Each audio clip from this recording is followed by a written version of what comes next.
Never, and I mean never, do these 9 things on a cruise. They might seem harmless, but they can annoy the captain, frustrate the crew, and even ruin your trip. Some will shock you, others you might be guilty of without realizing. Stick around. I'll also share a few simple things that make captains love having you on board. Ready to sail smart? By the end of this video, you'll know the 9 habits that secretly drive cruise captains crazy, and a few that make them genuinely smile. From buffet chaos to ignoring safety drills, and even subtle rule bending you didn't know was wrong, we'll cover it all. Think of this as insider advice the crew will never announce over the loudspeaker. Your shortcut to smoother sailing and a better trip for everyone on board. You know that moment right after boarding when you drop your bags, head straight to the buffet, and suddenly you're in a scene that looks like the opening rush at a department store sale? Plates piled so high they look like leaning towers. Guests guarding entire tables with nothing but their beach towels, and kids darting under elbows to grab dessert first. For the captain and crew, that chaotic buffet rush is one of the least glamorous parts of running a cruise ship. It's not just about overeating, it's about the ripple effect. When passengers load up their plates with way more than they can finish, it leads to massive food waste. And here's the part most guests don't see. The galley crew is constantly tracking inventory, balancing fresh stock, and planning menus for days ahead. When the buffet gets rated like it's the last meal on Earth, it throws the whole schedule off. Plus, there's the safety angle. Cramped lines, hot trays, and heavy plates are a recipe for accidental spills and burns. If you want to be on the captain's good passenger list, here's the fix. Pace yourself. Cruise buffets are designed so the food rotates and refreshes constantly. You're not going to miss out if you don't grab everything at once. In fact, many of the best dishes aren't even out until later in the service. Try smaller portions, revisit the stations you like, and leave room for surprise items. And yes, the crew notices.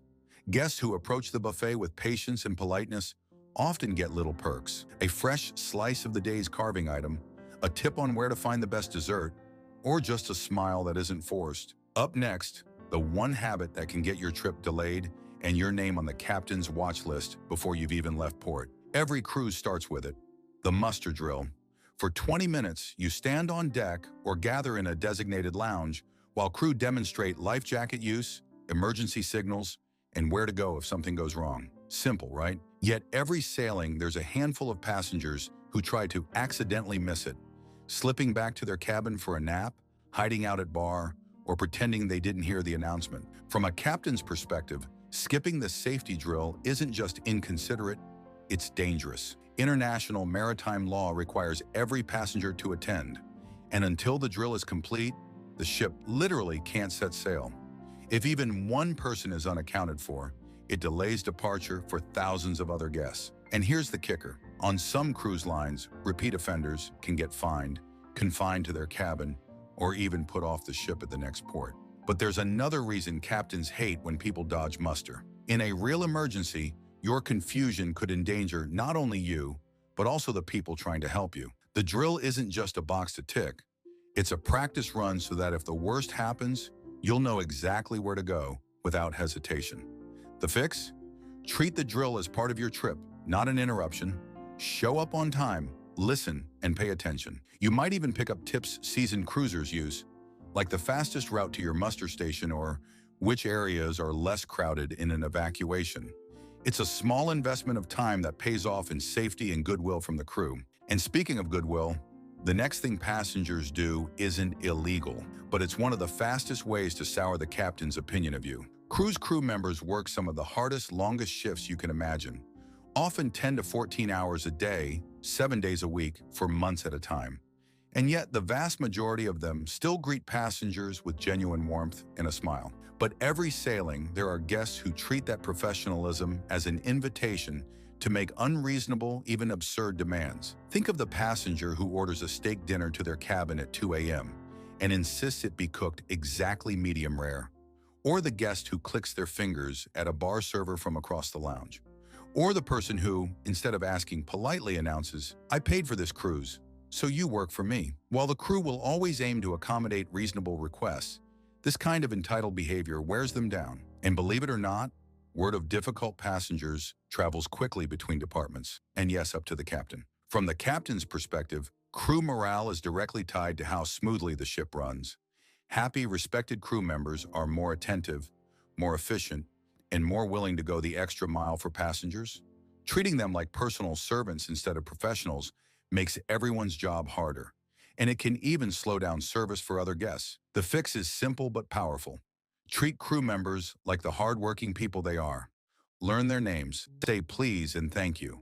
Ask if a request is possible before assuming it will be done. The truth is, kindness often comes back to you in unexpected ways, whether it's an extra dessert, a seat saved at a show, or a bartender remembering your favorite drink. And speaking of slowing things down, the next mistake is all about impatience. But this time, it's at one of the most critical moments of your cruise. The end of a port day is a precision operation. The captain and crew work under strict schedules to ensure the ship departs exactly on time. And that means hundreds or even thousands of passengers need to disembark and reboard in an orderly flow. Unfortunately, there's always a handful of guests who think those instructions don't apply to them. Picture this. The crew announces that disembarkation will be done in timed groups to avoid bottlenecks. Most people wait patiently in lounges or on open decks until their group is called. But then, there's the early crowd. They gather at the gangway 30 minutes before their assigned time, blocking the area, making it harder for crew to prepare, and sometimes even causing dangerous congestion. Or worse, they try to cut into the line mid-flow, slowing the process for everyone else. From the captain's chair, this isn't just irritating, it's a safety issue. Gangways are narrow, often connecting directly to active docks where heavy equipment is moving.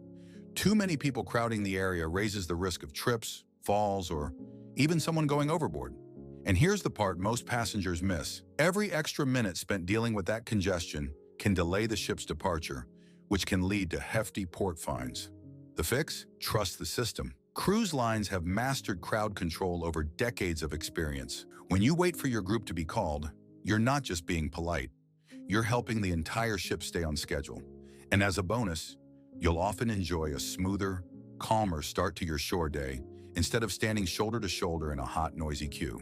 But the buffet and the gangway aren't the only places where patience runs thin. The next mistake happens when passengers book more than they can possibly enjoy and leave others missing out entirely. Cruise ships are floating entertainment hubs. Broadway-style shows, cooking classes, spa appointments, shore excursions, wine tastings, trivia tournaments, you name it. But here's the catch. Many of these activities have limited spots, and yet some passengers treat the booking system like a game of grab as much as you can, reserving multiple events for the same time slot or hoarding prime seats they never actually use. Imagine this from the cruise perspective. A popular wine tasting event sells out within hours of embarkation. The staff prepares, sets up the space, and turns away disappointed guests because it's fully booked. Then half the reserved guests don't show. Those empty seats, they're wasted. The wine's already poured, the snacks already plated. Meanwhile, other passengers would have loved the experience, but never got the chance. The captain may not be personally managing the bingo sign-up list, but every wasted reservation reflects poorly on the ship's overall guest experience. Cruise ratings, word-of-mouth reviews, and even crew morale take a hit when passengers feel like they're missing out because of selfish booking habits. The fix is straightforward. Book only what you truly plan to attend. If your plans change, cancel your reservation so someone else can enjoy the spot. Most cruise lines make it quick and easy through their apps or service desks. And if you're not sure about an activity, consider joining the standby line. You might still get in without blocking someone else's chance. And when it comes to holding things you aren't using, like prime deck chairs at the pool, the same courtesy applies. Release what you're not actively enjoying, and the crew will silently thank you for making their job just a little easier.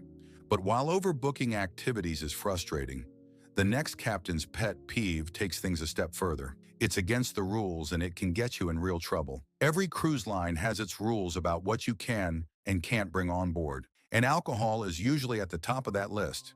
Still, every voyage, the security team finds passengers trying to smuggle in cases of beer, bottles of liquor disguised in shampoo containers, or even entire cocktail kits hidden in luggage. Some guests get creative, wrapping bottles in clothing or slipping flasks into hollowed-out books. But here's the thing.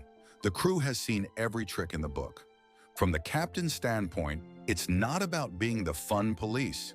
It's about safety, licensing laws, and making sure onboard bars, which help fund the ship's operation, run fairly. Sneaked alcohol bypasses those controls and in some cases leads to excessive drinking without proper monitoring. That can quickly turn into accidents, medical emergencies, or unruly behavior the crew has to manage. Plus, there are security concerns. You might know what's in that bottle, but the crew has to treat every unverified container as a potential risk. If you're caught, the consequences range from having your items confiscated, no refund, to fines, or even being denied boarding. On rare occasions, passengers have been removed from the cruise entirely at the next port and left to figure out their own way home. The easy fix? Follow the rules. Many cruise lines allow you to bring a limited amount of wine or champagne on board for personal use, and some offer drink packages that make enjoying your favorite cocktails much more cost-effective. If you're worried about costs, check the ship's daily specials or happy hour deals. Often, they're cheaper than you expect. But not all captain pet peeves are about rule breaking.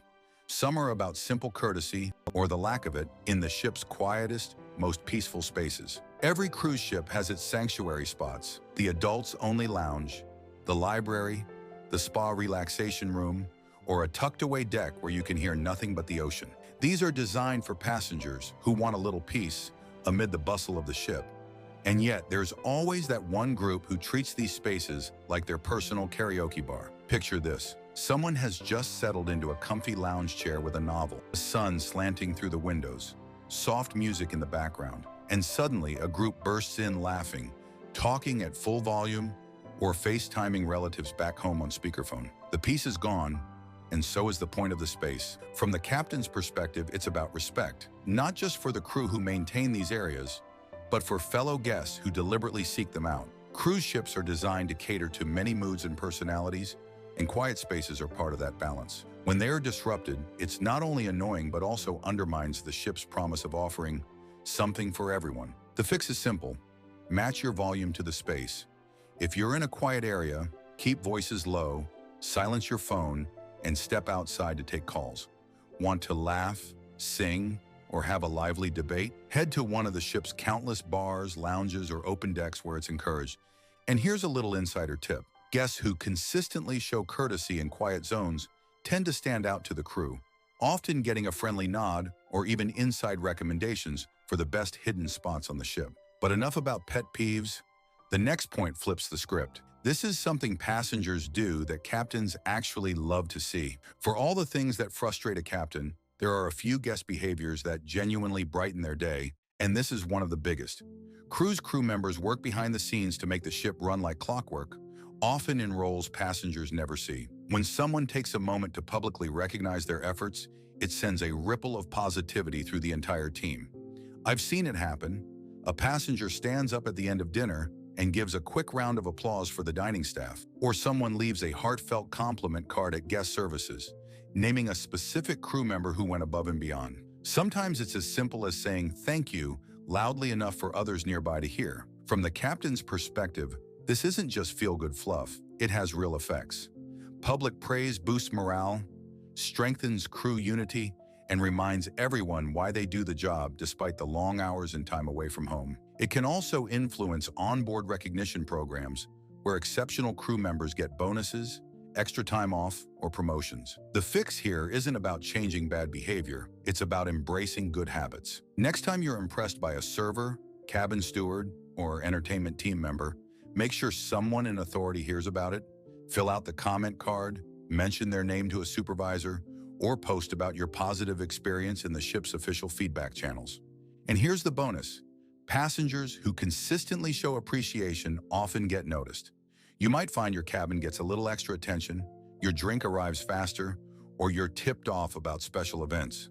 It's the kind of goodwill you can't buy, only earn. But now we're back to one final, all too common mistake.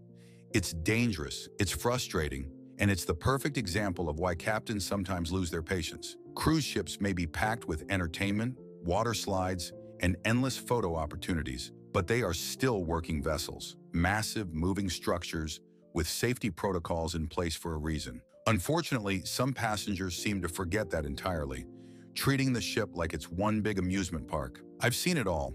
Guests running full speed down wet decks, climbing onto railings to get the perfect shot, dangling kids over balcony edges for a photo, or trying to sneak into restricted crew areas for exploring. These stunts might seem harmless in the moment, but they can lead to serious injuries, overboard incidents, or security alerts that halt ship operations. From the captain's viewpoint, this behavior is a nightmare. Safety officers are trained to respond immediately to risky activity, which often means stopping whatever they're doing to address one person's poor judgment. In extreme cases, reckless actions have led to passengers being removed from the cruise entirely. No refunds, no second chances. And unlike a theme park ride, you can't just pause a cruise ship. Every emergency stop costs time, money, and can even make the itinerary fall behind schedule. The fix? Remember that you're on a moving vessel in the middle of the ocean. Follow posted safety guidelines, stay within designated passenger areas, and resist the urge to turn every railing or deck into your personal playground. The ship has plenty of designated fun zones. Use them and save the daredevil moves for land. And here's the thing. Captains actually love passengers who enjoy themselves while respecting the ship. Those are the guests who get noticed for all the right reasons and often end up with the smoothest, most enjoyable cruise experience of all. Thanks for sailing through all 9 points with me. If you've made it this far, type "smooth sailing" in the comments so I know you're part of the smart cruiser crew. Remember, avoiding these habits not only makes your trip smoother, but also wins you some serious goodwill from the captain and crew. If you want to keep your cruise hassle-free, click here for my video on the top cruise scams you should avoid before you book. Until next time, happy cruising, and may all your voyages be calm, safe, and full of good memories.